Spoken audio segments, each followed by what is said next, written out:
Hello বন্ধুরা, তোমাদেরকে সবাইকে স্বাগত তনুশ্রী রান্নাঘরে। আমি নিয়ে চলে এসেছি একটা নতুন মজাদার রান্না, আমিষ ছোলার ডাল, যেটা এখনও পর্যন্ত কোনো ভিডিও ইউটিউব চ্যানেলে দেখায়নি। তোমরা যতটা সম্ভব নিরামিষ দেখেছো। আমি আজ নিয়ে চলে এসেছি। এর জন্য কী লাগবে, কিসের পদ্ধতি, সেটাও আমি বলে দিচ্ছি। আমি কিন্তু স্কিপ করে দিয়েছি ছোলার ডালটা ভেজানো আর সেদ্ধ করা।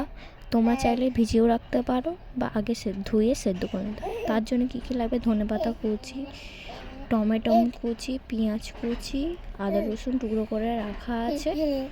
তোমরা চাইলে দিতেও পারো, নাও দিতে পারো।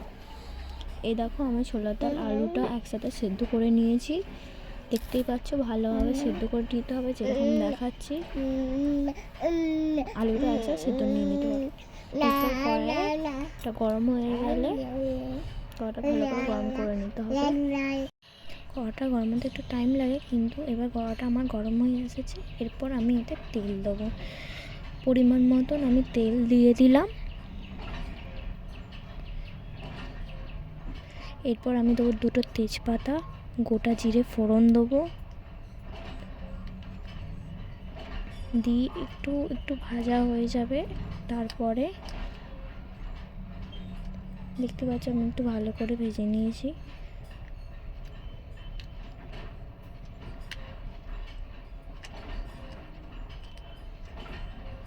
এরপর আমি দিয়ে দেবো পেঁয়াজ কুচি। এরপর আমি ভালো করে একটু নেড়ে নেব।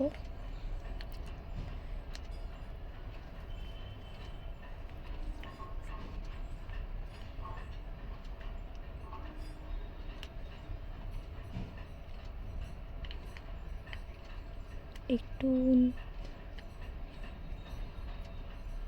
ভালো করে নিয়ে, যাতে লাল লাল একটু ভাজা হয়ে যায়।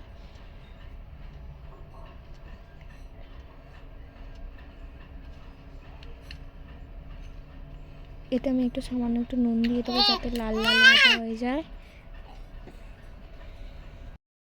এটাকে এবার ভালোভাবে নাড়িয়ে নিতে হবে।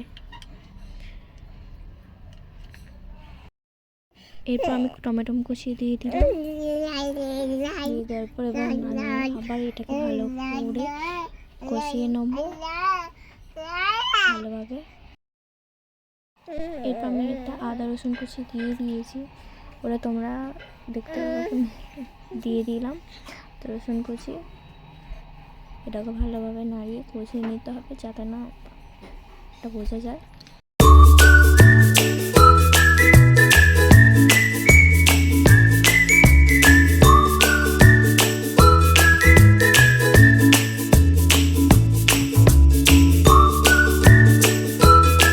এরপর আমি দিলাম লঙ্কা গুঁড়ো।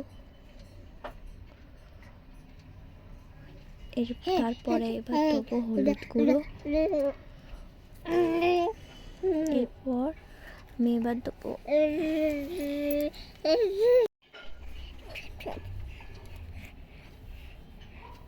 আমি এবার একটু জল দিয়ে দিলাম, যাতে না ঝাঁঝটা বেশি লাগে। একটু জলটা দিয়ে দিলে হয়ে যাবে। এরপর তোমরা কতটা জল দিতে পারো সেরকমভাবে কষিয়ে নেবে। এরপরও আমি একটু জল অ্যাড করেছি। এবার ভালোভাবে এটাকে কষিয়ে নিতে হবে আবারও।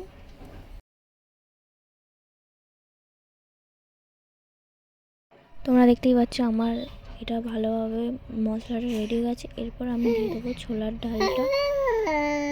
দেখতেই পাচ্ছ আমার ছোলার ডালটা পুরো রেডি, মানে সিদ্ধ হয়ে গেছে।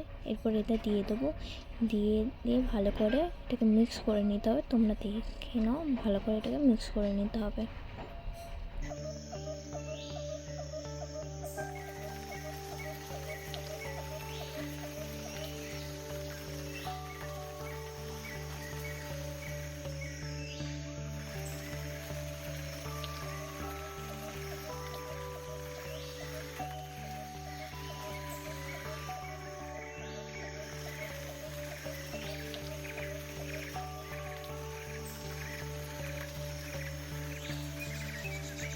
আমি এটাকে ভালোভাবে মিক্স করে নিয়েছি। দেখো বন্ধুরা, ভালো করে মিক্স করে নেওয়ার পর আমি সামান্য একটু নুন দিয়ে দিলাম। তোমরা চাইলে তোমাদের পরিমাণ মতো তোমরা নুন দিয়ে দিও। তারপর আমি অ্যাড করলাম ধনেপাতাটা মাস্ট কিন্তু দিও, এটা কিন্তু দেখতে আর খেতে দারুণ হবে। আমার এটা রেডি হয়ে গেল আমিষ ছোলার ডাল। এই ভিডিওটা যদি তোমাদের ভালো লাগে লাইক কমেন্ট শেয়ার করে দাও। তনুশ্রী রান্নাঘর সাবস্ক্রাইব, পরবর্তী ভিডিওর জন্য অপেক্ষা করো।